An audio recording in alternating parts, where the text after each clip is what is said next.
How to screen record restricted apps. Hi everyone, this is Kate and welcome back to another video. And on today's video we will see how we can screen record the restricted application. So without further ado, let's get started with this video.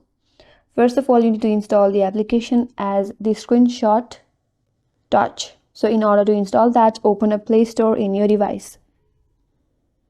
And once you are here, tap on the search icon at the bottom right, and in the search bar, search for Screenshot Touch and install this application in your device. Once you have completely installed it, now open up the application. There you have to allow all the permissions for the application. So tap on Start Capture Monitoring Service from the top of this interface. Now you have to allow display over other application.